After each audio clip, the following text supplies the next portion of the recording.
Hello student. 3.2 तक हम exercise को सोल्व कर चुके हैं एनसीईआरटी की प्रोबेबिलिटी चैप्टर से। नेक्स्ट हमारा जो टॉपिक है वो है बायस थ्योरम।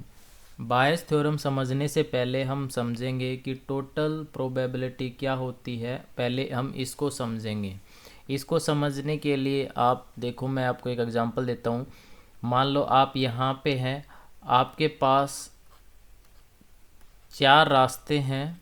एक E1 है, एक E2 है, एक E3 है। तो सबसे पहले आप क्या करते हो, अगर आपके सामने 4 रास्ते होते हैं तो आप या तो पहले E1 के पास जाओगे, या फिर आप E2 के पास जाओगे, या फिर आप E3 के पास जाओगे, E4 के पास जाओगे।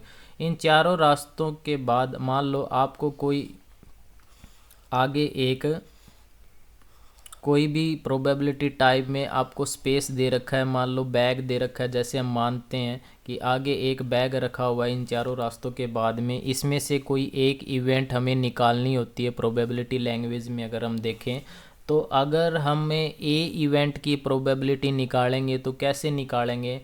सबसे पहले आपके पास क्या चॉइस होती है, देखो, या तो पहले आप E1 के पास जाओगे, फिर E1 रास्ते पे जाके आप ए के पास बैग पहुंचने के बाद ए की प्रोबेबिलिटी निकालोगे, या फिर आप E2 के पास जाओगे, फिर ए प्रोबेबिलिटी निकालोगे E3 के पास। तो टोटल प्रोबेबिलिटी का अगर हम यहाँ फॉर्मूला बनाएं तो क्या बनेगा कि या तो हम E1 के पास जा सकते हैं और उसके बाद बैग में से हम ए इवेंट की प्रोबेबिलिटी निकाल सकते हैं। इसी तरह से हम प्रोबेबिलिटी ऑफ E2 रास्ते पे जा सकते हैं और फिर हम ए प्रोबेबिलिटी निकाल सकते हैं। इसी तरह से हम E3 पे जा सकते हैं, फिर हम बैग में से ए इवेंट निकाल सकते हैं। ये divide by E1, E2, E3 आप समझ गए होंगे, क्योंकि ये कंडीशनल प्रोबेबिलिटी हो गई है। क्योंकि पहले E1 रास्ता चूज़ किया गया, उसकी प्रोबेबिलिटी, फिर बैग में से ए इवेंट को निकाला गया। इसी तरह से सेकंड रास्ता चूज़ किया गया, फिर उसमें से ए इवेंट निकाला गया। इसी तरह से थर्ड रास्ता चूज़ किया गया, उसमें से ए इवेंट निकाला गया। इसी तरह से हम फोर्थ रास्ता चूज़ करेंगे और उसमें से बैग में से ए इवेंट निकालेंगे। तो इसको क्या बोल सकते हैं हम, टोटल प्रोबेबिलिटी फार्मूला। यही फार्मूला यहाँ लिखा हुआ है। देखो, प्रोबेबिलिटी ऑफ ए का मतलब है probability E1 into probability A by E1, यानी पहले हम E1 वे को चूज़ करेंगे, उसके बाद E1 वे के बाद हमारा ए इवेंट निकलती है, तो इसको हम टोटल प्रोबेबिलिटी बोल देंगे। आप इसको इसी लैंग्वेज में सीख लो कि आपके पास 3 रास्ते हैं, आगे एक बैग रखा हुआ है। तो पहले आपके पास E1 रास्ते पे जाने की चॉइस हो सकती है, E2 के पास जाने की चॉइस हो सकती है, E3 के पास जाने की, या फिर E4 के पास। तो अगर आप E1 के चॉइस पे जाओगे, उसके बाद बैग में से ए इवेंट निकालोगे, तो आपके पास ये केस बन जाएगा। इसी तरह से अगर आप E2 रास्ते पे जाओगे, फिर बैग में से ए इवेंट निकालोगे, तो आपके पास ये चॉइस हो जाएगी। तो इसे क्या बोल देंगे, टोटल प्रोबेबिलिटी बोल देंगे। इसी तरह से ये एग्जांपल नंबर 15 है हमारा।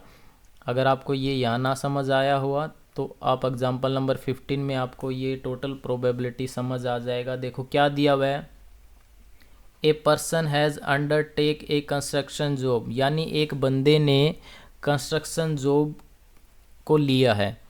अब जब उसने किसी जॉब को कंस्ट्रक्ट करने का जॉब लिया है तो वहाँ उसने क्या कहा, the probability are 0.65 there will be strike. देखो यहाँ दो कंडीशन हो गई है। पहली कि वहाँ पे स्ट्राइक होगी, तो हम ई मान लेते हैं स्ट्राइक होने की प्रोबेबिलिटी। तो कितनी दे रखी है प्रोबेबिलिटी ऑफ ई कि वहाँ पे स्ट्राइक होगी 0.65। तो मतलब दो चॉइस आपके पास होगी कि स्ट्राइक होगी तो या फिर स्ट्राइक नहीं होगी, नो स्ट्राइक। अगर स्ट्राइक होने की प्रोबेबिलिटी 0.65 है तो स्ट्राइक ना होने की प्रोबेबिलिटी कितनी हो जाएगी, 1 माइनस 0.65 यानी 0.35। अब उसने क्या कहा, 0.80 that the construction job will be complete on time. मतलब ये प्रोबेबिलिटी आगे की दे दी कि जॉब है वो टाइम पे कंप्लीट हो जाएगी if there is no strike. तो नो स्ट्राइक का चॉइस तो हमारे पास नीचे वाली है। तो मतलब उसने क्या कहा कि अगर वहाँ कोई स्ट्राइक नहीं हुई तो जॉब टाइम पे कंप्लीट होने की, तो हम ए इवेंट मान लेते हैं कि जॉब कंप्लीट ऑन टाइम। कब, जब देयर इज़ नो स्ट्राइक, ये क्या है, ए क्या है यहाँ पे, प्रोबेबिलिटी है जॉब कंप्लीट ऑन टाइम की, डिवाइड बाय E1 क्या है, जब देर इज़ नो स्ट्राइक तब उसकी प्रोबेबिलिटी कितनी दे रखी है, 0.80 आपको दे रखी है। इसी तरह से यहाँ पे आपको क्या कह रहा है, 0.32 that the construction job will be complete on time if there is a strike, यानी अगर स्ट्राइक होएगी तब जो जॉब कंप्लीट ऑन टाइम होगा उसकी जो प्रोबेबिलिटी है वो 0.32। तो देखो यहाँ आपके पास दो चॉइस बन जाती है जॉब कंप्लीट होने की, एक जब स्ट्राइक होगी, एक जब वहाँ कोई स्ट्राइक नहीं होगी। तो टोटल प्रोबेबिलिटी अगर आप निकालोगे, प्रोबेबिलिटी ऑफ ए निकालोगे तो क्या आएगी, probability of A, probability of E into probability of A by E plus में probability of E not into probability of A by E not. तो प्रोबेबिलिटी ऑफ ई क्या था, जब देर इज़ स्ट्राइक, तो स्ट्राइक होगी तो 0.65 था, multiply करोगे जब स्ट्राइक है तो जॉब ऑन टाइम कितनी प्रोबेबिलिटी है, 0.32 प्लस में there is no strike 0.35 multiply 0.80। अब आप इसको सोल्व करोगे, कैलकुलेशन करने के बाद में जो आंसर आएगा 0.488 इसका आंसर आ जाएगा। आई होप आपको टोटल प्रोबेबिलिटी का कंसेप्ट समझ आया होगा। देखो दोबारा बता देता हूँ, सिंपल सी बात है। इस क्वेश्चन में उसने कहा कि कंस्ट्रक्शन जो पे स्ट्राइक होगी तो उसकी प्रोबेबिलिटी 0.65, स्ट्राइक नहीं होगी उसकी प्रोबेबिलिटी 0.35। फिर उसने जॉब कंप्लीट ऑन टाइम की प्रोबेबिलिटी दे दी है कि जब स्ट्राइक होगी तो टाइम पे जॉब कंप्लीट होगी उसकी प्रोबेबिलिटी आपको दे दी 0.32, जब स्ट्राइक नहीं होगी तब जो जॉब कंप्लीट ऑन टाइम है उसकी प्रोबेबिलिटी 0.80। तो इसके बाद हम टोटल फार्मूला लगा देंगे, इनकी आपस में मल्टीप्लाई करके सम कर देंगे। इसी तरह से हम नेक्स्ट एग्जांपल और देखेंगे, वहाँ पे और आपको कंसेप्ट क्लियर हो जाएगा। अब आपके पास क्या दिया हुआ है, बायस थ्योरम दिया हुआ है। बायस थ्योरम आपसे क्या कहता है, देखो टोटल की तरह ही हम इसको समझेंगे। बायस थ्योरम क्या है उसको हम समझेंगे। देखो क्या है, जैसे हमने टोटल में लिखा था E1 पहला रास्ता, E2, E4, E5, उसके बाद कोई बैग यहाँ रखा हुआ है जिसमें से ए इवेंट हमें निकालनी है। तो टोटल थ्योरम हमारे पास क्या थी भाई, पहले हम E1 रास्ते पे जा सकते हैं और उसके बाद इस ए बैग में से हम क्या निकाल सकते हैं, प्रोबेबिलिटी निकाल सकते हैं, ये एक चॉइस थी। इसी तरह से हम E2 रास्ते पे जा सकते हैं, उसकी प्रोबेबिलिटी, और फिर इस बैग में से ए इवेंट निकाल सकते हैं, तो ये चॉइस हमारे पास थी E2।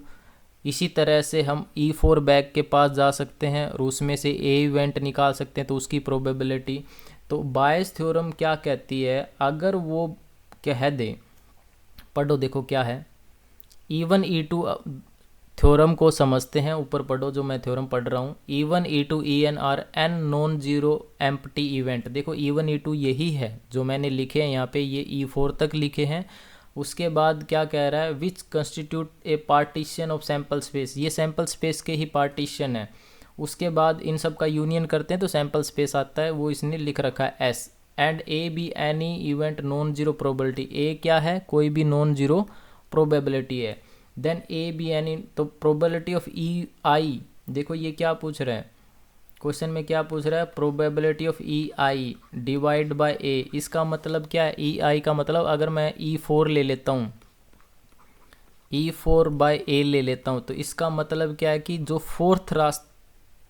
फोर्थ वे से होकर,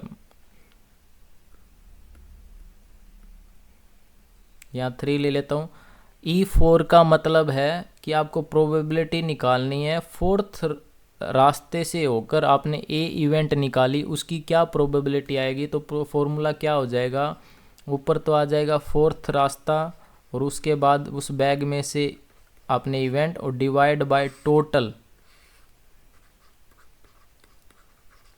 प्रोबेबिलिटी। क्वेश्चन करेंगे और क्लियर हो जाएगा, दोबारा समझ लो।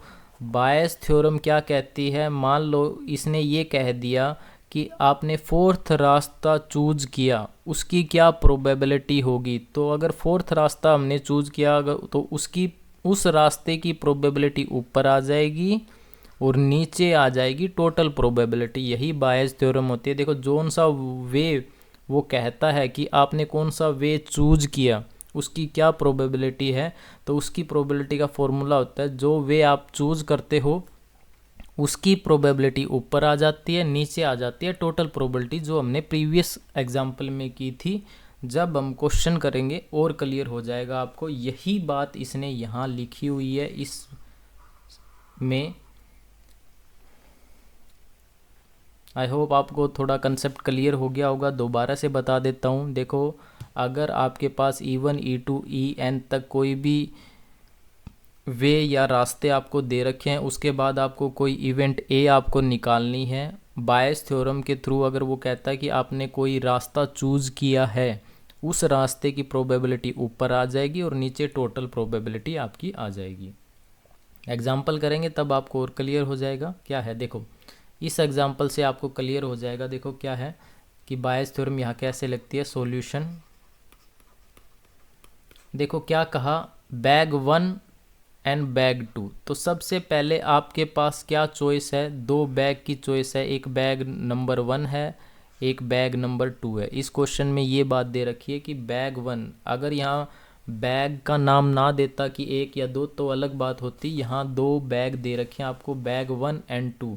उसने कहा कि बैग 1 के अंदर है ना, वो आपको 3 रेड बॉल है और 4 ब्लैक बॉल है। और जो सेकंड बैग है उसके अंदर जो है 5 रेड बॉल है और 6 ब्लैक बॉल है। आपको ये गिवन है। तो आप सबसे पहले क्या चूज करोगे अगर आपको प्रोबेबिलिटी निकाल। अब आगे क्या कह रहा है देखो, 1 ball is draw at random from one of the bag. हर एक बैग में से फिर एक एक बॉल निकाली जाती है। And it is found to be red. क्या फाउंड किया जाता है कि वो रेड बॉल होगी। तो देखो अगर हम टोटल प्रोबेबिलिटी निकालें, सबसे पहले टोटल प्रोबेबिलिटी अगर निकालेंगे तो क्या आएगी। देखो सबसे पहली चॉइस हमारे पास क्या होता है, हमें रेड बॉल की टोटल प्रोबेबिलिटी निकालनी है। तो सबसे पहले मैं यहाँ से चलूँगा, या तो मैं बैग फर्स्ट चूज़ करूँगा या मैं बैग सेकंड चूज़ करूँगा। तो अगर मैं फर्स्ट बैग चूज़ किया तो फर्स्ट बैग की प्रोबेबिलिटी, फिर मैं क्या करूँगा, अगर मैं फर्स्ट बैग चूज़ करूँगा उसमें से फिर मैं रेड बॉल निकालूँगा। तो उसमें से मैं रेड बॉल की प्रोबेबिलिटी निकालूँगा प्लस में। इसी तरह से अगर मैं सेकंड बैग चूज़ करता हूँ और उसमें से मैं रेड बॉल निकालता हूँ। आई होप आपको ये कंसेप्ट समझ आ गया होगा। देखो आपके पास दो बैग दिए हुए हैं, बैग 1 और बैग 2। उनके बाद वो पूछ रहा है कि आप रेड बॉल निकालो, उसकी क्या प्रोबेबिलिटी। तो मेरे पास दो चॉइस होगी, या तो मैं बैग फर्स्ट चूज़ करूँगा फिर रेड बॉल निकालूंगा, या मैं बैग सेकंड चूज़ करूँगा फिर रेड बॉल। अब देखो बैग मेरे पास कितने हैं टोटल, 1 और 2। तो दो में से पहले अगर मुझे दो बैग दिए हुए हैं, एक E1 बैग है और एक E2 है, तो मुझे एक बैग की प्रोबेबिलिटी निकालनी है। तो कितनी चॉइस हो सकती है, दो बैग है, दो में से अगर एक निकालूंगा तो प्रोबेबिलिटी 1/2 हो जाएगी, क्योंकि दो में से एक चूज़ करना है। तो फर्स्ट बैग की प्रोबेबिलिटी कितनी होगी, 1/2। अब फर्स्ट बैग में से रेड बॉल निकालनी है। रेड बॉल कितनी है, 3/7। इसी तरह से हम सेकंड बैग में से निकाल लेंगे। तो सेकंड बैग की प्रोबेबिलिटी 1/2 और सेकंड बैग में से रेड बॉल निकालेंगे तो रेड कितनी है, 5 बाय टोटल कितनी है, टोटल आपकी 11 है। इसको सोल्व करोगे तो कितना आएगा, 3/21, 5/22।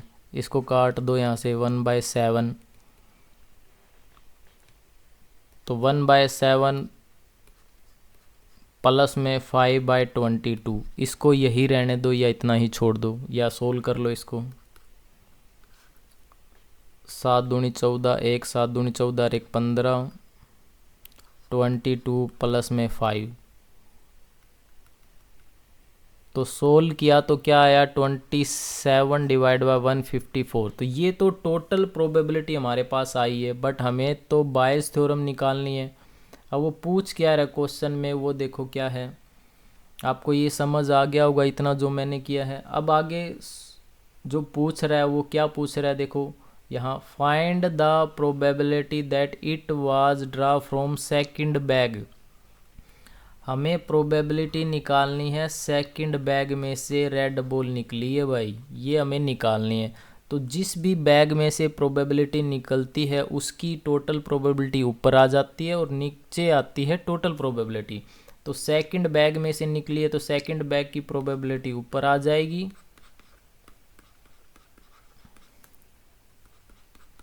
और नीचे आ जाएगी टोटल प्रोबेबिलिटी।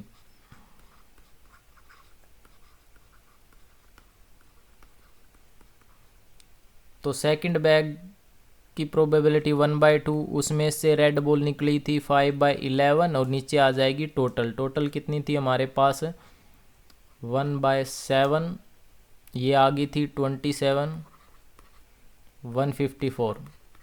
तो जब आप इसे सोल्व करोगे तो फाइनल आंसर आ जाएगा 30/68। आई होप आपको ये समझ आ गया होगा कि इस क्वेश्चन में हमने क्या किया, बायस थ्योरम कैसे अप्लाई हुई है यहाँ पे। नेक्स्ट करके देखेंगे तो वहाँ पे और कंसेप्ट आपका बायस थ्योरम का कंप्लीट हो जाएगा। देखो यहाँ पे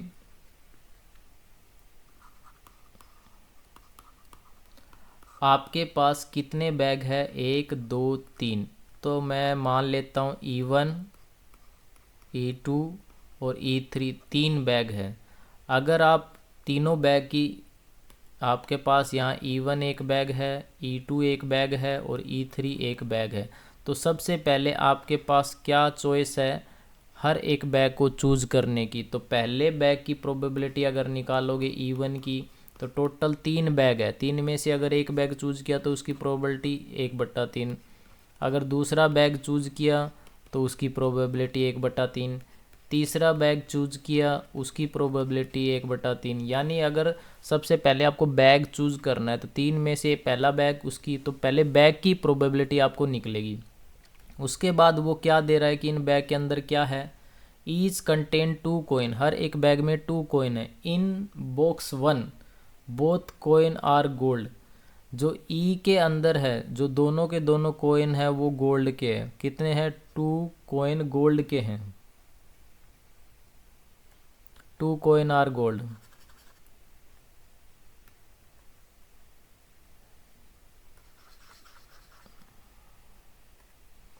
इसके अंदर आपको 2 कोइन हैं वो गोल्ड के हैं। और जो सेकंड बैग आपको दे रखा है, in second both are silver, दोनों कोइन सिल्वर के हैं।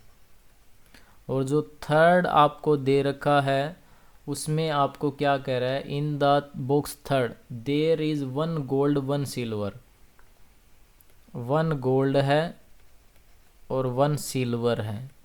तो आपको क्या निकालना है, a person choose a box, एक पर्सन ने एक बॉक्स चूज किया at random, take out a coin, उसमें से एक कॉइन निकाला। If the coin is of a gold, coin किसका है, गोल्ड का है। तो बंदे ने देखो अगर इवन बैग चूज किया उसके बाद उसने उसमें से गोल्ड निकाला इवन में से, तो फर्स्ट बैग में कितने गोल्ड है, 2 गोल्ड है। तो 2 में से 2 ही निकल जाएंगे तो प्रोबेबिलिटी कितनी आ जाएगी, 1। अगर वो E2 बैग चूज करता है और उसमें से गोल्ड निकालता है तो आप देखो सेकंड बैग में 2 सिल्वर है, गोल्ड कोई भी नहीं है, तो उसकी प्रोबेबिलिटी 0/2 कितनी हो जाएगी, 0 हो जाएगी।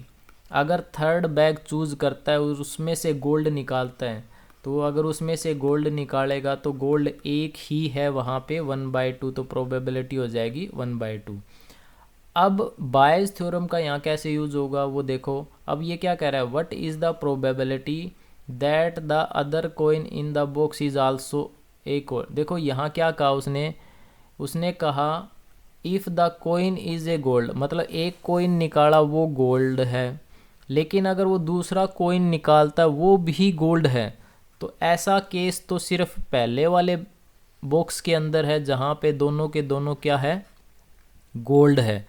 तो ये कह रहा है कि हमें प्रोबेबिलिटी निकालनी है कि दूसरा कॉइन भी गोल्ड हो, तो वो पॉसिबल केस आपका सिर्फ इवन बॉक्स के अंदर है। तो बायस थ्योरम क्या कहती है कि अगर दोनों के दोनों गोल्ड है तो इसका मतलब पहला बैग चूज किया गया है, तो इसका मतलब पहले बैग की प्रोबेबिलिटी ऊपर आ जाएगी और नीचे आ जाएगी टोटल प्रोबेबिलिटी, यानी तीनों के पॉसिबल केस यहाँ आ जाएंगे।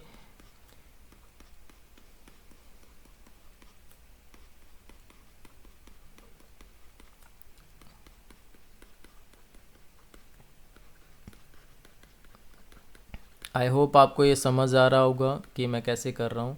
तो प्रोबेबिलिटी ऑफ इवन कितना था 1/3, और पहले बैग में से जो गोल्ड निकला था उसकी प्रोबेबिलिटी कितनी थी 1, डिवाइड बाय टोटल प्रोबेबिलिटी आपको निकालनी है। प्रोबेबिलिटी ऑफ इवन कितना था 1/3, 1 plus 1/3 multiply by 0 plus 1/3 multiply 1/2। अगर आप देखोगे तो 1/3 ऊपर से कॉमन आ रहा है, नीचे से कॉमन आ रहा है, तो क्या बचेगा आपका, सिर्फ बचेगा यहाँ पे 1 डिवाइड बाय 1 प्लस 0 प्लस 1/2। तो इसको सोल्व करोगे तो ये आ जाएगा 2/3 आंसर आपका। आई होप आपको इस क्वेश्चन में बायस थ्योरम समझ आई होगी कि कैसे अप्लाई की उसने। अब नेक्स्ट एग्जांपल हम सोल्व करके देखेंगे कि उसमें क्या स्टेटमेंट आपको दे रखा है और क्या पूछ रहा है। इसको ध्यान से पढ़ेंगे इसमें क्या कह रहा है वो। अब देखो इस क्वेश्चन में क्या कह रहा है, suppose that the reliability of HIV test, मतलब कहीं पे कोई HIV टेस्ट करवाया गया, of the people of HIV people का टेस्ट हुआ, 90% ऑफ द टेस्ट डिडेक्ट, यानी क्या मतलब है कि 90% टेस्ट डिडेक्ट हुआ, मतलब जिनको HIV था उनको अगर टेस्ट किया गया तो उनका टेस्ट सही आया, उसकी प्रोबेबिलिटी कितनी आई 90% आई। लेकिन उसने कहा 10% गो अनडिडेक्ट, मतलब HIV तो था लेकिन उनका टेस्ट में डिडेक्ट नहीं हुआ। आगे देखो पढ़ो क्या है, 99% of the test are adjust HIV negative, मतलब 99% टेस्ट जो क्या हुए, जो 10% जो थे हमारे जिनको HIV नहीं था उनके 99% तो दिखा दिया गया कि HIV नहीं है, लेकिन 1% are diagnosed as HIV positive. कहने का मतलब देखो क्या हुआ, टेस्ट किया गया, टेस्ट में 90% टेस्ट ने क्या किया, डिटेक्ट कर लिया डिसीज़ को भी, उसको HIV है 90% कर लिया, लेकिन 10% को डिटेक्ट नहीं किया, अनडिटेक्ट। लेकिन 10% को डिटेक्ट नहीं किया तो इसका मतलब ये नहीं है कि उनको HIV नहीं है। तो 10% को जिनको HIV नहीं था उसमें 99% तो नेगेटिव है, लेकिन 1% डायग्नोसिस एज HIV की, उनमें से 1% को क्या है HIV है। उसके बाद देखो from a large population which 0% 1 have HIV, इसको पढ़ो क्या हुआ, लार्ज पॉपुलेशन में से सिर्फ 0.1% को HIV है। तो हम मान लेते हैं जिनको HIV है और जिनको HIV नहीं है। सबसे पहले तो सिर्फ इतनी बात को समझो इस क्वेश्चन में, देखो from a large population which have only 0.1% have HIV, मतलब 0.1% को ही HIV है। तो अगर हम इसे सोल्व करेंगे 0.1 को, 0.001, सबसे पहले सिर्फ आप इस बात पे ध्यान दो कि जिनको HIV है वे कितने हैं, यहाँ पे सिर्फ 0.1% लोग ही है जिनको HIV है। जिनको HIV नहीं है तो वो कितने हो जाएंगे, 1 माइनस 0.001, यानी सोल्व करोगे 0.999। तो आप पहले ये दो बात, जिनको HIV है जिनको HIV नहीं है इन द पॉपुलेशन, ये वो डाटा है। इन बंदों को तो HIV है 0.01। देखो जिन बंदों को HIV है अगर उनका टेस्ट किया गया तो HIV पॉजिटिव आया, उसकी क्या प्रोबेबिलिटी है उसने कहा कि 90% टेस्ट ने डिटेक्ट कर लिया। डिटेक्ट कब करेगा? जब उनको HIV होगा। तो यानी 0.01% को HIV है, तो इनका जो टेस्ट हुआ वो 90% डिटेक्ट हुआ, तो मतलब इनको डिसीज़ है, तो ये 90% चांस है। तो सोल्व किया 0.9। जिनको HIV नहीं था लेकिन उनका भी HIV पॉजिटिव आ गया, मतलब ये वो पर्सन है जिनको 0.999, जिनको HIV नहीं है लेकिन इनका टेस्ट जब किया गया ये भी HIV पॉजिटिव दिखा दिए गए। वो कितने % है? 1% है। देखो ये लिख रखा, but 1% are diagnosed as HIV positive, मतलब इनको HIV नहीं था लेकिन जो टेस्ट हुआ वहाँ पे ये HIV पॉजिटिव दिखा दिए गए। तो HIV पॉजिटिव दिखाए हुए कितने % थे? 1%, 1/100 यानी 0.01। तो बायस थ्योरम यहाँ कैसे अप्लाई होगी? देखो दोबारा से पढ़ो। जिन इवेंट हमने मान ली जिनको HIV था, तो उनकी प्रोबेबिलिटी 0.001। इनका टेस्ट हुआ तो HIV का रिजल्ट पॉजिटिव आएगा, उसकी प्रोबेबिलिटी 90% इन्होंने दे रखी है, 0.9। जिनको HIV नहीं है वो 0.999 प्रोबेबिलिटी है, लेकिन इनका जब टेस्ट हुआ और टेस्ट में इनकी बीमारी को डिटेक्ट कर लिया गया, उसके कितने % चांस है? 1% चांस ऊपर दे रखे हैं, तो ये आ गया। अब इसने प्रोबेबिलिटी क्या पूछ रहा है? लास्ट में पढ़ो, what is the probability that the person actually has an HIV। सच में किसको HIV होगा उसकी प्रोबेबिलिटी हमें निकालनी है। तो इसका मतलब E/A हमें निकालना है, क्योंकि E वाले ही हैं जिनको HIV है। तो वो पूछ रहा है कि आप प्रोबेबिलिटी निकालो जिनको HIV है। तो HIV जो है वो E इवेंट वाले हैं जिनको HIV है। तो जिनको HIV है उनकी प्रोबेबिलिटी ऊपर आ जाएगी और नीचे प्रोबेबिलिटी आ जाएगी टोटल।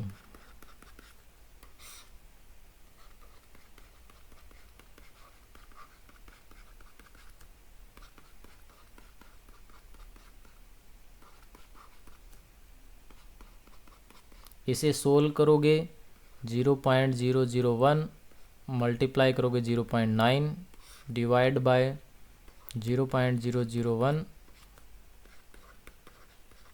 प्लस में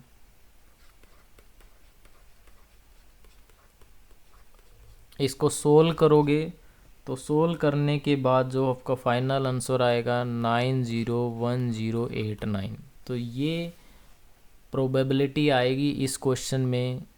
दोबारा से आप समझ लो, थोड़ा और एक्सप्लेन कर देता हूँ। इस क्वेश्चन में कोई ज़्यादा बड़ी बात नहीं दे रखी है। फिर से देखो इस क्वेश्चन को। ये क्वेश्चन वैसे ही कॉम्प्लिकेटेड लग रहा है बट है नहीं। देखो क्या है इस क्वेश्चन में। उसने कहा कि यहाँ पढ़ो पहले, 0.1% पॉपुलेशन का HIV है। तो ई इवेंट हम मान लेते हैं जिनको HIV है, तो उनकी प्रोबेबिलिटी आ गई 0.001। तो जिनको HIV नहीं होगा उनकी प्रोबेबिलिटी कितनी हो जाएगी? 0.111। अब उसने कहा कि जिनको HIV था उनका टेस्ट किया गया तो टेस्ट रिजल्ट पॉजिटिव दिखाया गया, तो उसकी प्रोबेबिलिटी कितनी है? 90% है कि उनका टेस्ट सही गया। तो मतलब जिनको HIV था उनका तो रिजल्ट पॉजिटिव आना ही आना है, लेकिन उसकी प्रोबेबिलिटी 90% है। तो ये 90% होगी 0.9। अब जिनको HIV नहीं था लेकिन उनका टेस्ट किया गया और उसको टेस्ट भी क्या दिखा दिया गया? पॉजिटिव दिखा दिया गया। तो उसकी प्रोबेबिलिटी कितनी थी? देखो ये रहा, 1% are diagnosed as showing HIV positive. तो उसकी प्रोबेबिलिटी कितनी होगी? 0.01 हो गई। अब वो ये पूछ रहा है कि find the probability that the person actual has HIV positive. हमें वो पर्सन बताने हैं जिनको एक्चुअल में HIV है। तो HIV कौन सा था? E इवेंट वाले थे। तो E की प्रोबेबिलिटी ऊपर आ जाएगी और नीचे आ जाएगी टोटल प्रोबेबिलिटी, और ये होती है हमारी बायस थ्योरम। इसमें 1-2 क्वेश्चन और है, एग्जाम्पल है, वो प्रैक्टिस करते हैं। और क्लियर कंसेप्ट हो जाएगा आपका, आपको और समझ में आ जाएगा। देखो क्या है,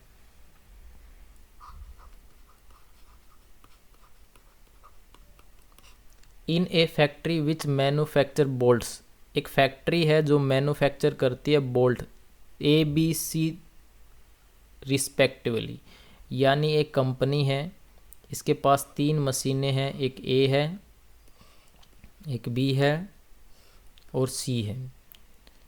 अब वो ये कह रहा है कि इनकी जो प्रोबेबिलिटी है, यानी प्रोबेबिलिटी ऑफ A है वो 25% है, मैन्युफैक्चरिंग प्रोबेबिलिटी है ये भाई इनकी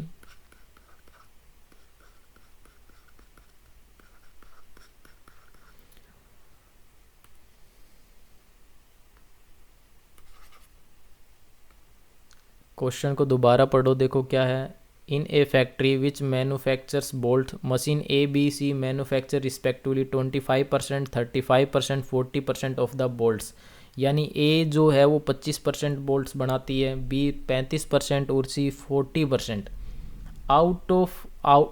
आउट ऑफ देयर आउटपुट 5%, यानी जो A जो है वो 5% डिफेक्टिव बोल्ट बनाती है। तो probability of E by A कितना है इसका, 5 बाय टोटल कितने हैं 5% है, तो 5/100 हो जाएगा। E हमने मान लिया डिफेक्टिव बोल्ट्स, जो B मशीन है वो कितने आइटम डिफेक्टिव बनाती है 4%, 4/100। जो C है वो कितने % डिफेक्टिव बनाती है,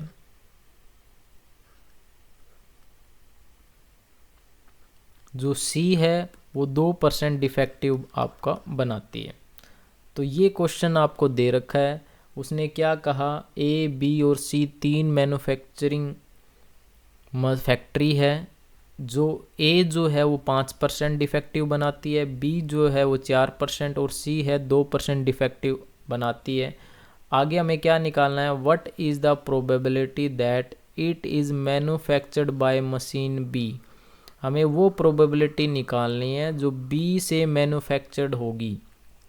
तो यहाँ बायस थ्योरम कैसे लगेगी, B मशीन से हमें निकालना है डिफेक्टिव बोल्ट्स की प्रोबेबिलिटी। तो क्या फॉर्मूला हो जाएगा, जिस भी मशीन से निकालना है उसकी प्रोबेबिलिटी ऊपर आ जाएगी और नीचे क्या आ जाएगी, टोटल प्रोबेबिलिटी। टोटल कैसे निकालते हैं, प्रोबेबिलिटी ऑफ A में से कितने डिफेक्टिव निकले,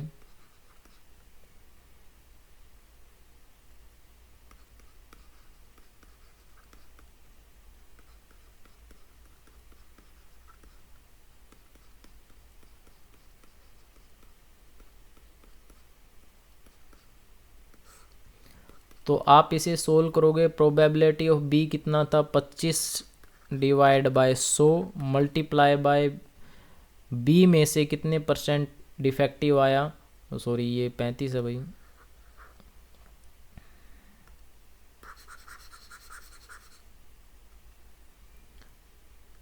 35 डिवाइड बाय 100 मल्टीप्लाई बाय कितना आया 4/100 और नीचे टोटल आ जाएगा आपका, टोटल आएगा 25 divide by 100 multiply by 5/100 plus में 35/100 4/100 प्लस में 40/100 2/100। तो जब आप इसे सिंप्लीफाई करोगे 35 की 4 के साथ मल्टीप्लाई करोगे तो लास्ट में इसका जो सॉल्यूशन आएगा वो आप खुद कैलकुलेशन करके आपको देखनी है कि क्या आएगी। 28 डिवाइड बाय 69 आपकी कैलकुलेशन आएगी इसकी। आई होप आपको बायस थ्योरम का ये कंसेप्ट समझ आ रहा होगा।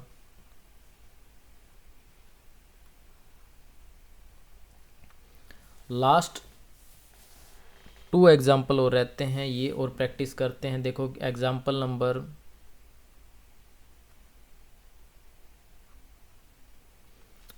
नंबर 20 देखो क्या दिया हुआ है। A doctor is to visit patient, एक डॉक्टर है अपने पेशेंट के पास विजिट करता है। For last experience it is known that probability that he will come by train, मतलब आपको कुछ प्रोबेबल, ये आपका डॉक्टर है, तो ये बाय ट्रेन ट्रैवल करता है तो उसकी प्रोबेबिलिटी है by train 3/10। It is known that probability that he will come by train by bus, अगर वो बस से आता है तो उसकी प्रोबेबिलिटी है कि वो बस से आ रहा है, तो बस से आने की प्रोबेबिलिटी 1/5 है। अगर डॉक्टर आपका स्कूटर से आ रहा है तो स्कूटर से आने की प्रोबेबिलिटी जो है वो 1/10 है। और अगर किसी अदर ट्रांसपोर्टेशन से आ रहा है अदर, तो प्रोबेबिलिटी ऑफ अदर ट्रांसपोर्टेशन कितना है 2/5। अब वो आगे क्या कह रहा है, the probability that he will be late, वो लेट हो जाएगा 1/4, 1/3, 1/12 if he come by train bus. अगर वो ट्रेन से आता है तो उसके लेट होने की प्रोबेबिलिटी कितनी है 1/4 है। अगर वो बस से आता है तो लेट होने की प्रोबेबिलिटी कितनी है 1/3। अगर वो स्कूटर से आता है तो लेट होने की प्रोबेबिलिटी उसकी 1/12 है। लेकिन वो अदर ट्रांसपोर्टेशन से आता है तो उसके लेट होने की प्रोबेबिलिटी 0 है if he come by other mean of transportation.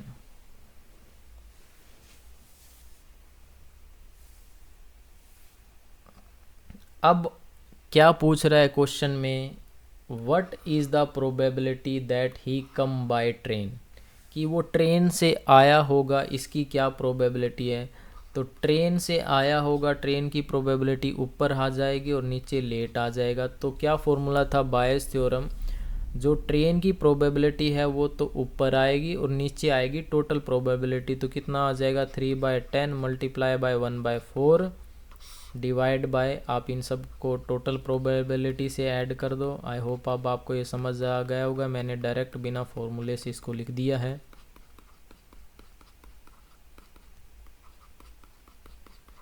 इसको सोल्व करके जो आपका आंसर आएगा वो आप खुद कैलकुलेट कर लेना, 1/2 आएगा। देखो इस क्वेश्चन में क्या बात दी हुई है आपको, एक डॉक्टर है जो ट्रेन से आता है, बस से आता है, स्कूटर से आता है, अदर ट्रांसपोर्टेशन से आता है। जब वो ट्रेन से आता है उसकी प्रोबेबिलिटी 3/10 है, बस से 1/5 है, स्कूटर से 1/10 है, अदर ट्रांसपोर्टेशन से आता है 2/5 है। आगे उसकी लेट होने की प्रोबेबिलिटी दे रखी है कि अगर वो ट्रेन से आता है तो उसकी लेट होने की प्रोबेबिलिटी 1/4 है, बस से आता है 1/3 है, स्कूटर से आता है 1/12 है, अदर से आता है तो वो लेट नहीं होता, तो इसकी 0 प्रोबेबिलिटी। हमें प्रोबेबिलिटी निकालनी कि वो ट्रेन से आया होगा, तो जिस भी ट्रांसपोर्टेशन का वो यूज करके आया है उसकी प्रोबेबिलिटी ऊपर ले लेंगे और नीचे आपकी टोटल प्रोबेबिलिटी आ जाएगी। तो इसका आंसर आएगा 1/2। अब एक लास्ट एग्जाम्पल और है, ये क्या कहता है, a man is know to speak truth 3/4 time. यानी एक मैन है, इसको मैन मान लेते हैं, ये ट्रूथ सच बोलता है 3/4 टाइम, यानी उसकी सच बोलने की जो प्रोबेबिलिटी है वो 3/4 है। अगर वो झूठ बोलता है फिर तो उसकी प्रोबेबिलिटी कितनी हो जाएगी 1/4। आगे क्या कह रहा है, ही थ्रो ए डाई, एक डाई को थ्रो किया जाता है and reported that it is a 6। अगर वो सच बोलता है तब एक डाई को थ्रो किया जाता है और उस पर रिपोर्ट किया जाता है कि 6 आया है। तो 6 आने की प्रोबेबिलिटी 1/6 होती है। 6 नहीं आया तो उसकी प्रोबेबिलिटी कितनी हो जाएगी 5/6। यानी अगर वो झूठ बोलेगा तो 6 नहीं आएगा।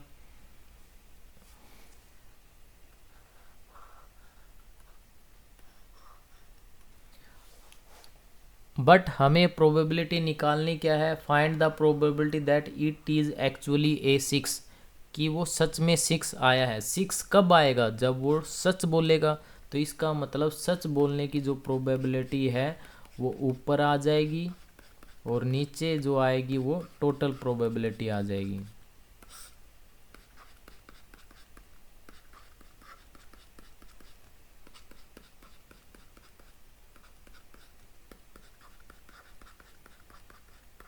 सोल्व करोगे 3/4 multiply by 1/6, 3/4 multiply by 1/6, 1/4 multiply by 5/6। इसको सिंप्लीफाई करोगे तो आपका आंसर आ जाएगा यहाँ पे 3/8 आपका आंसर होगा। आई होप आपको बायस थ्योरम का कंसेप्ट समझ आया होगा। अगर किसी पॉइंट पे अगर आपको कोई दिक्कत लगती है तो आप कमेंट कीजिए, मैं उसको आपको एक्सप्लेन कर दूँगा।